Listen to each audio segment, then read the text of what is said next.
এবার ঈদ মোবারক। অনেক ভালো, কারণ এবার প্রথমবার আসছি। আমি অনেক এক্সাইটেড ছিলাম যে আইসা কিরকম হবে। ঈদ মোবারক। আলহামদুলিল্লাহ, এটা ভাষা প্রকাশ করা যাবে না। আমার পক্ষ থেকে তামাম মুসলিম উম্মাকে জানাই ঈদ মোবারক। আমি যদি ঢাকা থাকি, পবিত্র ঈদুল ফিতরের নামাজ আমি জাতীয় ঈদগাহ ময়দানে পড়ি এবং ইনশাল্লাহ এবারে মনে হয় 10 বারের মতন আমি আসছি।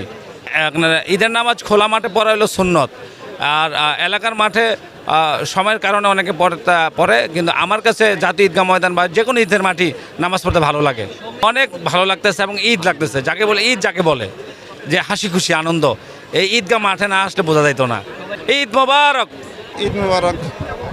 আলহামদুলিল্লাহ, আল্লাহ তাআলা শুকরিয়া যে আল্লাহ তাআলা আমাদেরকে অসংখ্য লোকের সাথে নামাজ পড়ার তৌফিক দান করেছেন। আলহামদুলিল্লাহ, অনেক ভালো লাগছেন। আমি এর আগে কয়েকবার পড়েছি, এবার অনেক সুষ্ঠুভাবে নামাজটা পড়তে পেরেছি, যেন শুকরিয়া আলহামদুলিল্লাহ।